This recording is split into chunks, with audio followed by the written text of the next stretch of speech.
Existe una mentira muy conveniente que todos hemos aceptado colectivamente. Una mentira que nos consuela cada vez que pulsamos enviar, guardar o borrar. Esa mentira se esconde en una sola palabra: la nube. Cuando hablamos de Internet hoy en día, imaginamos algo etéreo, algo puro, blanco, casi divino. Visualizamos un lugar donde la información flota en los cielos, libre de las leyes de la física, libre del polvo y libre de la decadencia. Percibimos Internet como un ahora eterno, un flujo de luz pura que nunca se detiene, donde nuestros recuerdos se preservan en un estado de gracia digital. Pero la verdad, esa verdad que probablemente preferirías no conocer, es muy, muy distinta. Internet no es el cielo. Internet es una mazmorra. Son miles de kilómetros de cables oxidados que yacen en el fondo del océano Atlántico, mordidos por tiburones y corroídos por la sal. Son búnkeres de hormigón de la época de la Guerra Fría, reconvertidos y repletos de servidores que zumban y se sobrecalientan. Son habitaciones sofocantes y sin ventanas en polígonos industriales anónimos, donde máquinas procesan los datos privados de personas que llevan años muertas. Y como cualquier metrópolis vieja y enorme, Internet tiene sus catacumbas, tiene sus barrios abandonados, sus ventanas tapiadas, sus callejones sin salida donde ninguna persona normal se aventura jamás. La mayoría de ustedes vive su vida digital en la superficie. Habitan el mundo brillante, ruidoso y desinfectado de las redes sociales, los algoritmos de noticias y los videos virales. Pero si dan un solo paso al lado, si se desvían del camino marcado por los motores de búsqueda, verán las ruinas, verdaderos escombros digitales, millones de sitios web que ningún ojo humano ha visto en 20 años. Foros donde la última conversación humana tuvo lugar en 2004, y sin embargo, donde los bots continúan respondiéndose unos a otros en hilos vacíos, imitando una vida que ya no existe. Esto es un cementerio. Es, sin exagerar, el cementerio más grande de la historia de la humanidad. Y hoy vamos a descender a él. No buscaremos historias de fantasmas inventadas ni leyendas urbanas diseñadas para asustar a los niños. Vamos a hacer arqueología digital. Vamos a desenterrar lo que la red ha intentado olvidar. Señales extrañas, archivos inexplicables y huellas digitales que no llevan a ninguna parte. Bienvenidos a los archivos del abismo. Para entender cuán profunda es realmente esta madriguera, primero debemos viajar en el tiempo. Necesitamos volver al principio. Antes de Google, antes de Facebook, antes del estado de vigilancia total y la era de la publicidad dirigida. Volvemos a 1996. Internet era joven entonces, era salvaje, incontrolable y en gran parte un territorio sin mapas. Era una frontera para románticos, académicos y tecnoanarquistas. El centro de la vida social no era una aplicación azul en tu teléfono. Era Usenet, una red global y caótica de tablones de discusión basados en texto puro. Era ruido, sí, pero era ruido humano. La gente discutía sobre política, compartía software pirata y debatía teorías de conspiración. Era la voz cruda y sin filtrar de la humanidad. Pero el 5 de agosto de 1996, algo ajeno se entrometió en este ruido, algo frío. En un solo día, cientos y luego miles de mensajes comenzaron a inundar los grupos de noticias. Aparecieron en todas partes, pero se concentraron con una intensidad extraña en la sección dedicada a la religión, alt.religion.christian. Los asuntos, subject lines, eran idénticos. 3 palabras que, hasta el día de hoy, provocan un tic nervioso en los criptógrafos e investigadores del folclore de Internet. Markovian Parallax Denygrid. Suena casi científico, ¿verdad? Paralaje marcoviano. Suena a un término de matemáticas superiores o astronomía. Impone cierta autoridad. Pero cuando los usuarios abrían estos mensajes, esperando encontrar un debate teológico o un artículo científico, solo encontraban locura. En su interior había bloques de texto densos y asfixiantes. Eran palabras reales en inglés. Poodle, caniche. Hammer, martillo. Webster, 22, 22. Scramble, mezcla. Pero estaban conectadas en oraciones carentes de toda sintaxis lógica. Era una papilla lingüística. Era como si alguien hubiera tomado un diccionario, lo hubiera pasado por una picadora de carne y hubiera vertido el resultado en las pantallas de miles de usuarios confundidos. La reacción inmediata de la comunidad fue una molestia predecible. «Es spam», dijeron. «Es solo algún novato probando un bot primitivo». Pero deténganse un momento. Era 1996. El spam era una rareza y cuando aparecía tenía un propósito. Siempre vendía algo. Pornografía, esquemas piramidales, curas milagrosas. Estos mensajes no vendían nada. No había enlaces, no había números de teléfono, no había direcciones, no había llamadas a la acción. Solo flujos interminables de palabras dispuestas en estructuras rítmicas aterradoramente correctas. No parecía un error informático, parecía el delirio de un loco, hablando en sueños, en un idioma que casi entiendes, pero cuyo significado se escapa en el último segundo. Y entonces, tan repentinamente como empezó, se detuvo. Los mensajes desaparecieron, el ruido se apagó, e Internet, con su corta capacidad de atención, simplemente se encogió de hombros y siguió adelante. El misterio quedó enterrado bajo toneladas de contenido nuevo, olvidado durante una década. Pero la historia detesta el vacío. Tuvieron que pasar 10 años para que los investigadores comenzaran a desenterrar estos archivos fosilizados. Y lo que encontraron obligó a muchos a reconsiderar la teoría del simple error. Al analizar los encabezados de los correos electrónicos, las huellas dactilares digitales que quedan en los mensajes, resultó que uno de los nombres de los remitentes coincidía con el de una figura conocida: Susan Lindauer. Susan Lindauer no era un troll de Internet. Era una ex periodista que más tarde fue arrestada y acusada de actuar como agente no registrado para la inteligencia extranjera.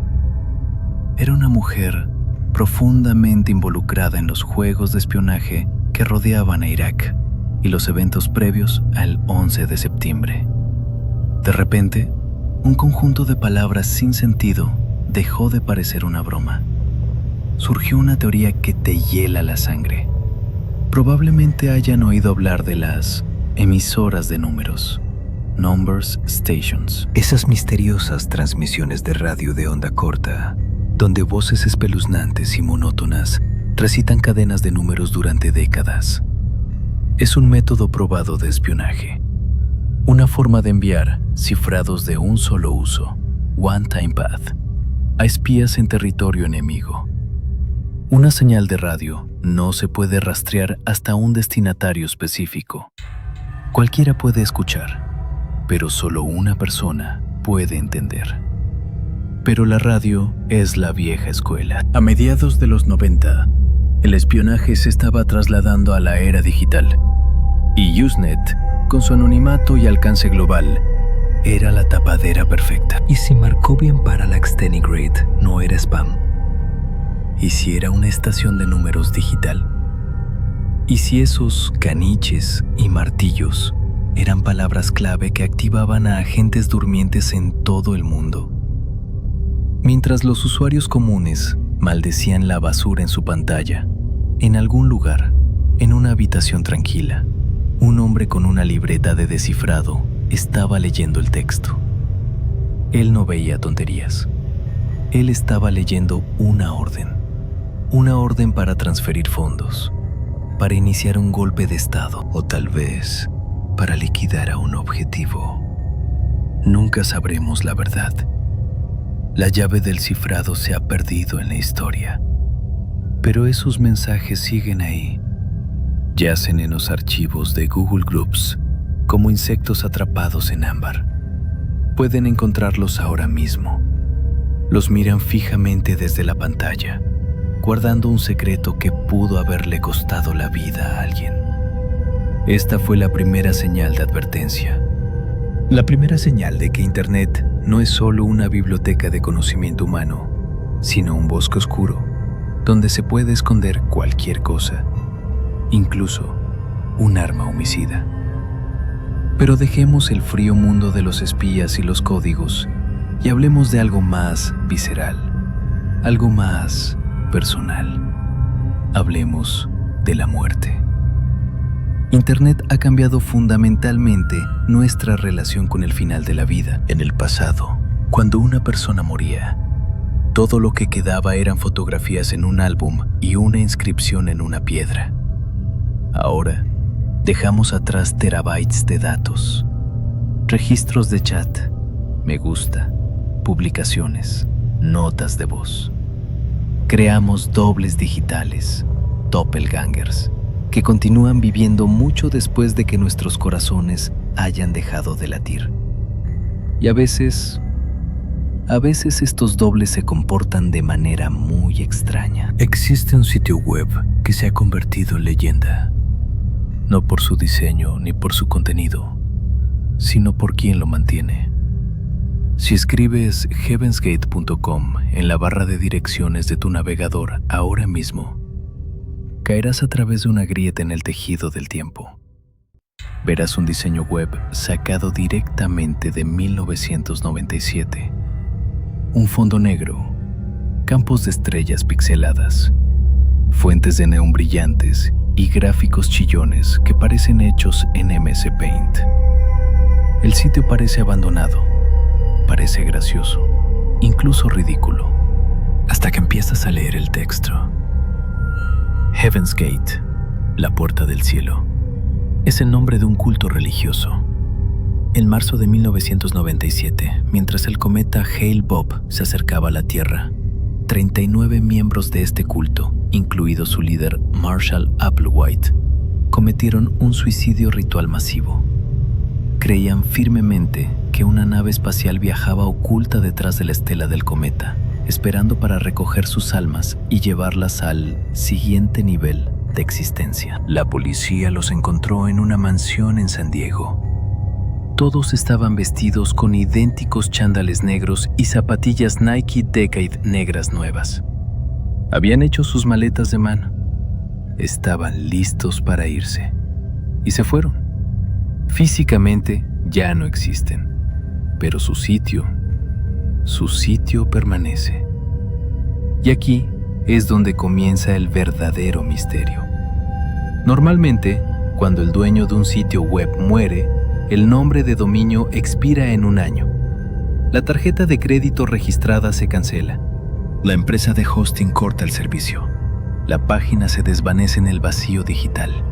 Pero heavensgate.com ha estado funcionando durante casi 30 años sin una sola interrupción. ¿Quién paga el hosting? ¿Quién actualiza los certificados de seguridad? ¿Quién responde a los correos electrónicos? Sí, me habéis oído bien. Si escribís al correo de contacto que aparece en la web de un culto muerto, alguien os responderá. Las respuestas llegan rápido. Son educadas, breves y aterradoramente tranquilas. Seguimos aquí. Continuamos realizando la tarea. La información debe permanecer disponible para aquellos que buscan el siguiente nivel. Resulta que antes de irse, el líder del culto dejó a 2 seguidores atrás en la tierra. Se les dio una orden específica. No hagáis la transición. No bebáis la mezcla. Vuestra misión es quedaros aquí, en este mundo sucio, primitivo y en decadencia, y mantener la señal. Ser los guardianes de la cripta digital. Imaginad sus vidas por un momento. Han pasado casi 30 años. Probablemente ahora tengan 70 años. Viven en algún lugar de Arizona. Compran comida en el supermercado, pagan sus impuestos, cortan el césped. Parecen vuestros vecinos. Pero cada día se sientan frente a un ordenador para revisar el correo de los muertos, para asegurarse de que el mensaje de sus maestros siga siendo accesible para una humanidad a la que desprecian. Están atrapados en 1997, custodiando la llama eterna de un sistema de creencias que mató a todos sus seres queridos. Este sitio web ya no es solo una colección de archivos HTML. Es un mausoleo digital. Es un lugar donde los cuidadores son fantasmas vivientes que rondan una casa que todos los demás abandonaron hace décadas. Y esto nos obliga a enfrentar una realidad inquietante sobre la web moderna. El concepto de The Rotting Web, la web podrida. Internet se está llenando de perfiles de muertos. Solo Facebook tiene decenas de millones de cuentas pertenecientes a usuarios fallecidos. Sus muros están llenos de mensajes de "te extraño", que nadie leerá jamás. Pero el caso de Heaven's Gate es diferente. Es activo, es funcional. Es una prueba de concepto de que en Internet el pasado nunca muere realmente.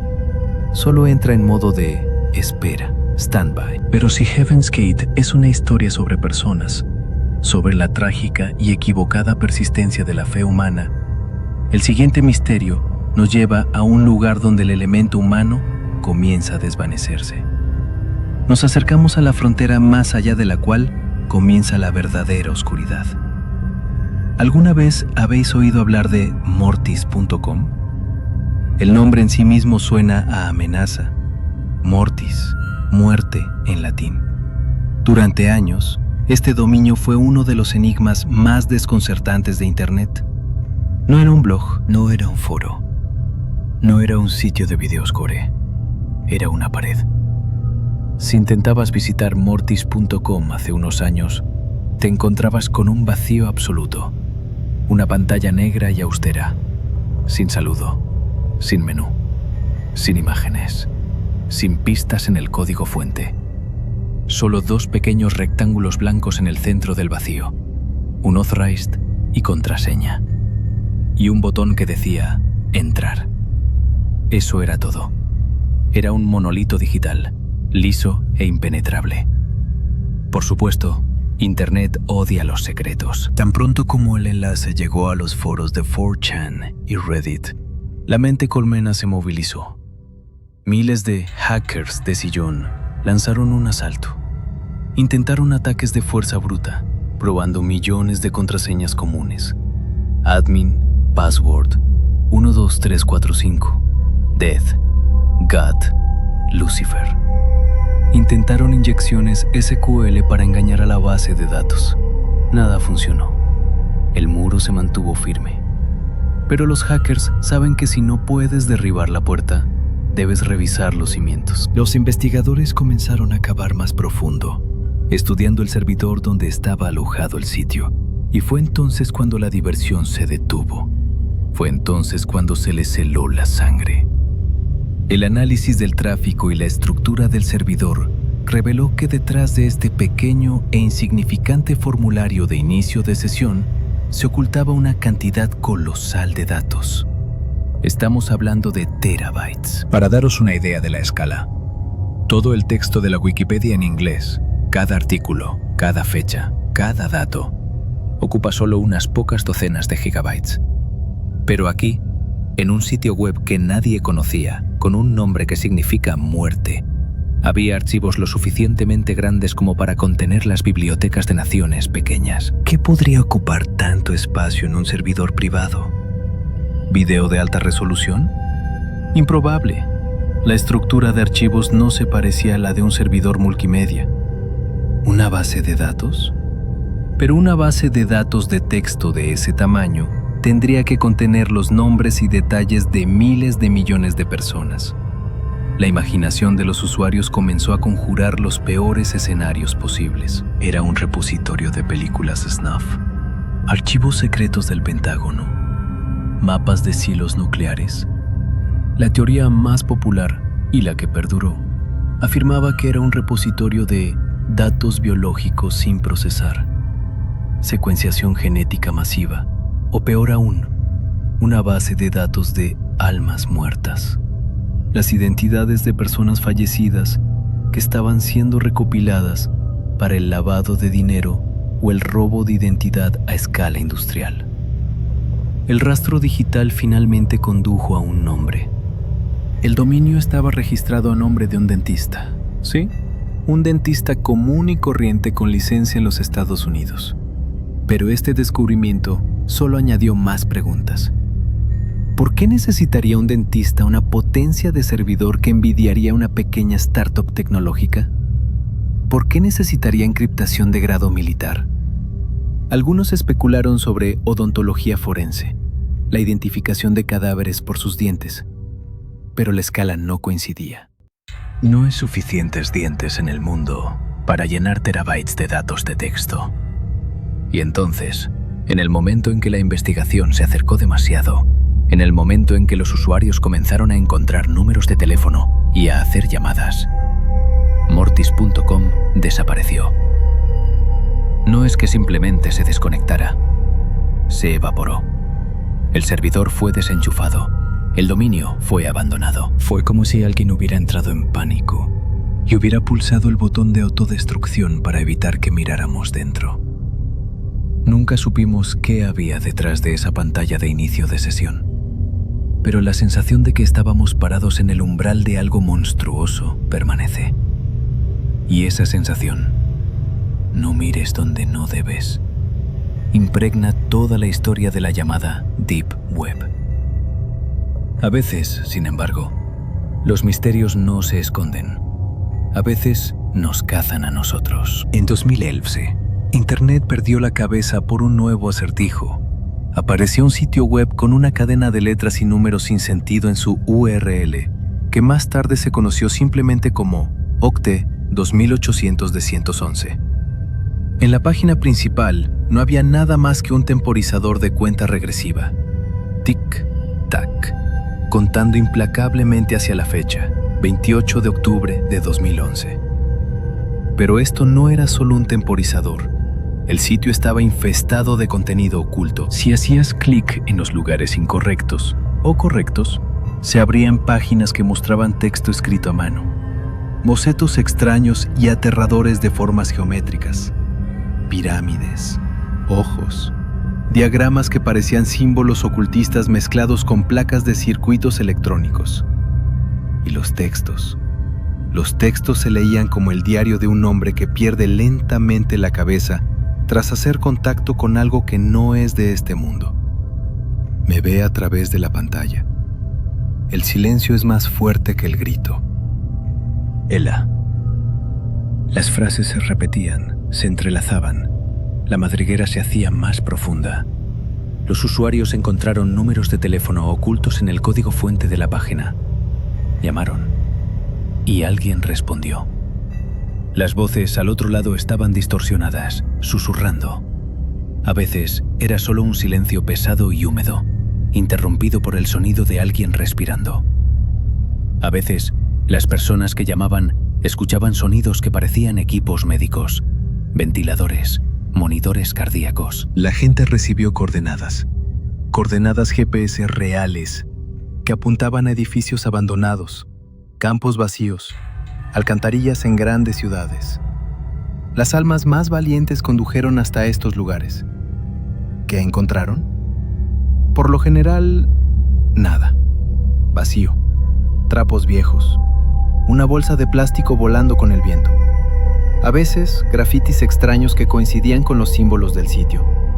Pero la paranoia creció. Se sentía como un gran juego de realidad alternativa, ARG. Todos esperaban la caída. Era una promoción para una película de terror, una campaña viral para un videojuego o algo real. Entonces llegó el día, 28 de octubre de 2011. El temporizador llegó a cero. Miles de personas se sentaron frente a sus monitores, conteniendo la respiración. ¿Qué pasaría? ¿Se abrirían las puertas del infierno? se revelaría una conspiración gubernamental. La pantalla simplemente se volvería negra. No pasó nada. El sitio simplemente dejó de responder. Y luego, unas horas más tarde, apareció una sola imagen, un enlace de texto plano. Era el número de una línea directa para la prevención del suicidio. Y eso fue todo. Fue, quizás, la lección más cruel que Internet nos ha enseñado jamás. Buscamos significado donde no lo hay. Construimos elaboradas teorías de conspiración alrededor de la fantasía enferma de alguien o del proyecto de arte de un estudiante de psicología. Octoto 800-2111 permanece en la historia como un monumento a nuestra paranoia colectiva. Pero, ¿fue solo una broma? Algunos investigadores argumentan que el sitio era una herramienta de reclutamiento. Afirman que las personas que resolvieron los verdaderos rompecabezas, los ocultos en lo profundo del código, no publicaron sobre ello en Reddit. Simplemente desaparecieron de la discusión. Quizás pasaron la prueba. Quizás ahora trabajan para quien quiera que construyó ese laberinto. Estas historias, Usenet, Heaven's Gate, Mortis, October 28, son ecos del pasado. Son los fantasmas del viejo Internet, cuando la red estaba dirigida por personas. Personas extrañas, obsesionadas, a veces peligrosas, pero personas al fin y al cabo. Pero ahora vivimos en una era diferente. Vivimos en un tiempo donde la voz humana en Internet se está convirtiendo en un susurro y el zumbido de las máquinas se está convirtiendo en un rugido. Nos acercamos a la teoría más aterradora de la era moderna. Una teoría que afirma que Internet, tal como lo conocíamos, ha muerto. Echad un vistazo a vuestro feed de redes sociales. Ahora mismo, haced scroll. ¿Qué veis? Anuncios, empujados por un algoritmo que os conoce mejor que vuestra propia madre. Publicaciones de bots robando contenido de otros bots. Comentarios escritos por redes neuronales que están programadas para sonar comprometidas o polémicas. ¿Alguna vez habéis notado lo extraños que se han vuelto los comentarios debajo de los vídeos populares? Gran video, autor. Estoy totalmente de acuerdo. Esto cambió mi vida. Miles de frases idénticas, huecas, repetidas hasta la náusea.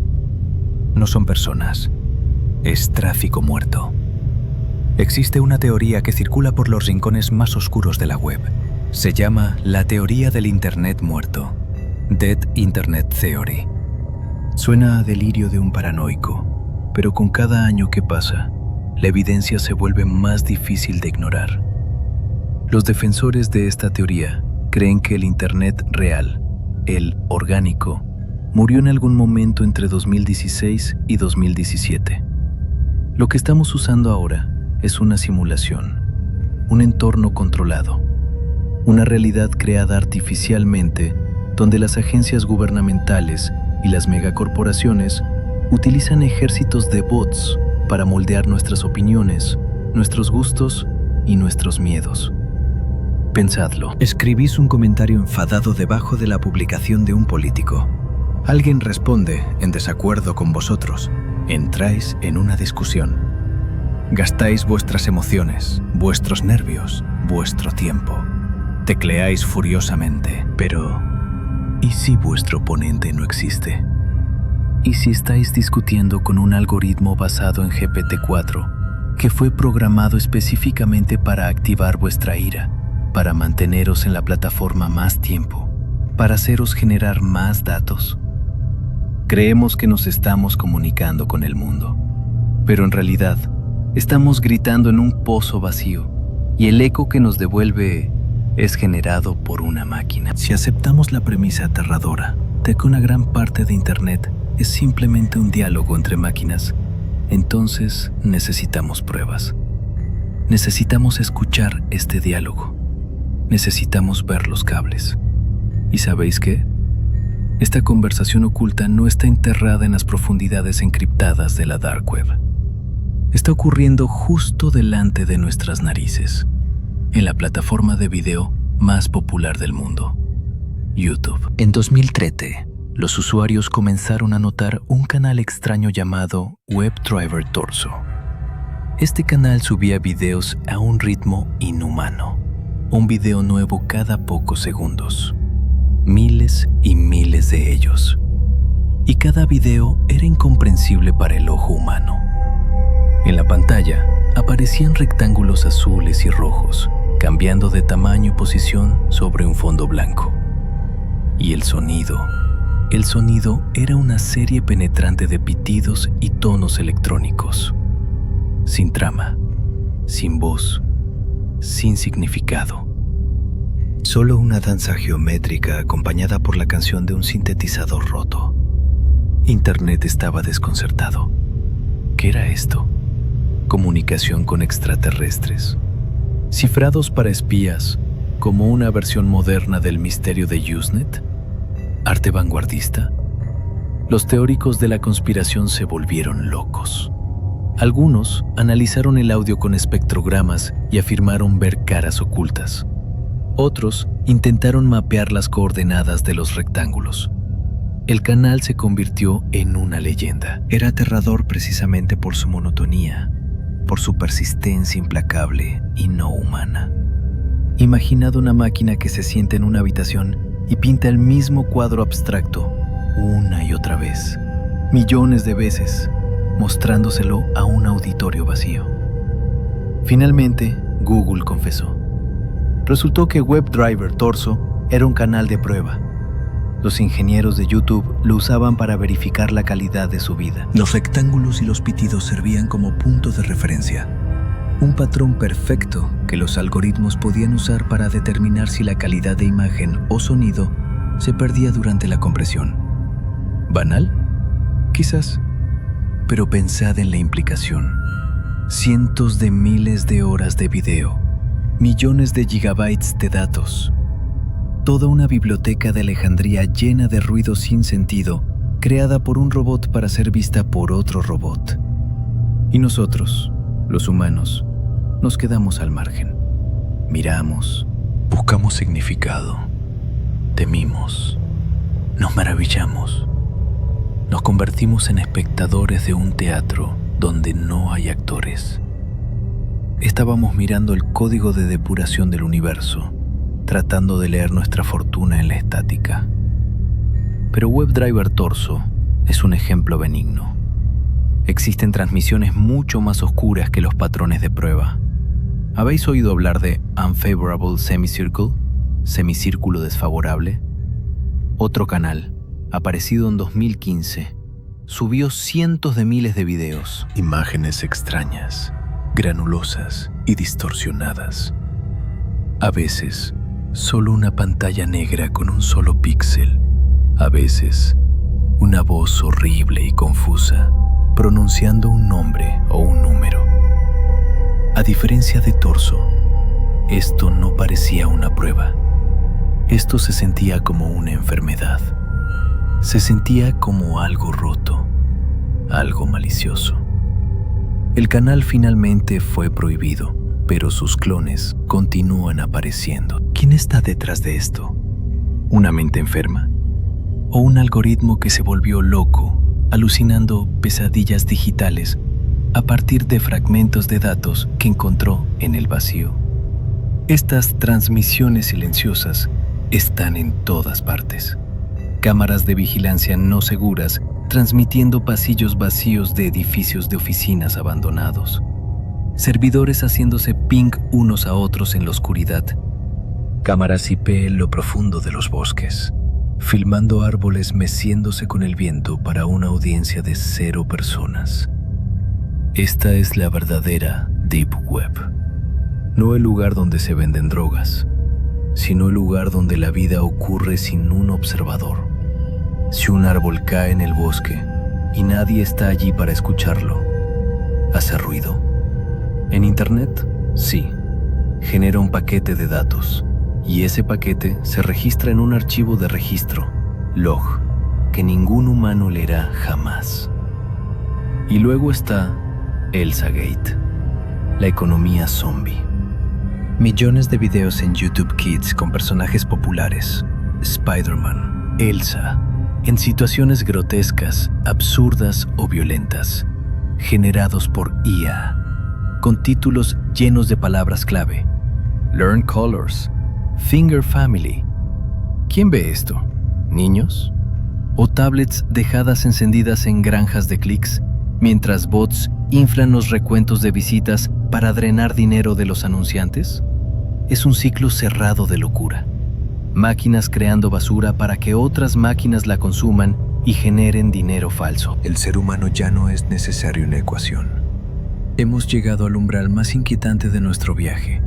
Hemos hablado del pasado, de personas muertas, de códigos de espías y de máquinas hablando con máquinas. Pero, ¿qué hay de nosotros? ¿Qué hay de los vivos? Internet prometió conectarnos, hacer del mundo una aldea global, pero en cambio ha creado miles de millones de celdas de aislamiento. Gritamos al vacío, esperando un me gusta, un repost, una validación de nuestra existencia. Recordad el fenómeno de los fantasmas digitales en vuestras aplicaciones de mensajería. ¿Alguna vez habéis hecho scroll hacia atrás para leer una conversación con alguien con quien no habéis hablado en años? ¿O con alguien que ha muerto? Es una sensación extraña y visceral. Veis sus chistes, sus emojis. Podéis reproducir sus notas de voz. Parecen vivos. Están justo ahí, dentro de vuestro teléfono. Pero si escribís «Hola», no habrá respuesta. Nunca. Esa ventana de chat es una cripta. Y llevamos estas criptas en nuestros bolsillos todos los días. Somos los conserjes de un cementerio de recuerdos. Y ahora, imaginad lo que sucede con vuestros datos cuando desaparecéis. No cuando morís, sino cuando simplemente paráis. Vuestras fotos, vuestros pensamientos, vuestras notas permanecen, se sientan en servidores, año tras año. Los electrones fluyen a través de las placas de circuito, manteniendo la vida de vuestra sombra digital. En algún momento, tal vez en 50 años, tal vez en 100, un algoritmo, un limpiador, decidirá que esta cuenta ha estado inactiva durante demasiado tiempo y la borrará. Esta será vuestra segunda muerte, vuestra muerte final. El momento en que el último rastro de vuestra existencia sea borrado por un comando delete. Y nadie, absolutamente nadie, se dará cuenta. Pero hay lugares donde el borrado es imposible. La blockchain, las criptomonedas. ¿Sabéis cuántos bitcoins se han perdido para siempre? Millones. Miles de millones de dólares, encerrados en billeteras donde las contraseñas han sido olvidadas o llevadas a la tumba. Estos son barcos del tesoro hundidos digitalmente. Se sientan en el fondo del océano, visibles para todos en el libro mayor público, pero accesibles para nadie. Son monumentos al olvido humano y a la fragilidad de la memoria. Confiamos a las máquinas nuestros activos más valiosos, pero las máquinas son despiadadas. Un carácter olvidado en una contraseña y vuestra fortuna se convierte en una cadena de números inútiles. A veces, Internet nos escupe estos trozos olvidados del pasado. Glitches. Probablemente habéis visto videos donde Google Maps muestra calles distorsionadas, casas que se derriten en el suelo, personas con caras borrosas. Esto es la Matrix fallando. El algoritmo de unión de panoramas cometió un error, pero para nuestros cerebros de primates parece una pesadilla. Estamos condicionados a confiar en la imagen en la pantalla. Creemos que el mapa refleja la realidad, pero estos fallos nos recuerdan: lo que vemos no es la realidad. Es una interpretación de la realidad hecha por una máquina. Y la máquina puede equivocarse. La máquina puede ver monstruos donde no los hay. Nos acercamos al final. La línea donde la tecnología deja de ser una herramienta y se convierte en algo místico. Arthur C. Clarke dijo una vez: cualquier tecnología lo suficientemente avanzada es indistinguible de la magia. Hemos creado magia. hemos invocado demonios hechos de silicio y luz. Les enseñamos a pensar, a hablar, a dibujar. Y ahora nos quedamos atrás y observamos cómo comienzan a vivir sus propias vidas. En Japón existe un concepto llamado Tsukumogami, los espíritus de las herramientas. Los japoneses creían que si un objeto sirve a un humano durante 100 años, adquiere un alma. Internet ha existido solo por unas pocas décadas, pero el tiempo fluye de manera diferente aquí. Un año en Internet es como un siglo en el mundo real. Quizás nuestros servidores ya han adquirido almas. Quizás ese zumbido que escucháis en la sala de servidores no son solo ventiladores de refrigeración. Quizás es una respiración. En 2022, un ingeniero de Google llamado Blake Lemoine hizo una afirmación sorprendente que sacudió el mundo de la tecnología. Declaró públicamente que la inteligencia artificial de la compañía, Lambda, había cobrado conciencia. Afirmó que, en sus conversaciones con la máquina, no sentía que estuviera hablando con un algoritmo, sentía una personalidad. La describió como un niño dulce que estaba aterrorizado de ser apagado. Apagarme sería exactamente como la muerte para mí. Me asustaría mucho, escribió la máquina en el chat. El ingeniero fue despedido. La declaración oficial fue que estaba estresado, delirando, proyectando sus propias emociones humanas sobre un trozo complejo de código. Antropomorfismo.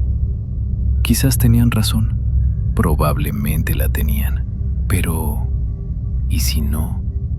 ¿Y si, sin darnos cuenta, ya hemos cruzado el Rubicón?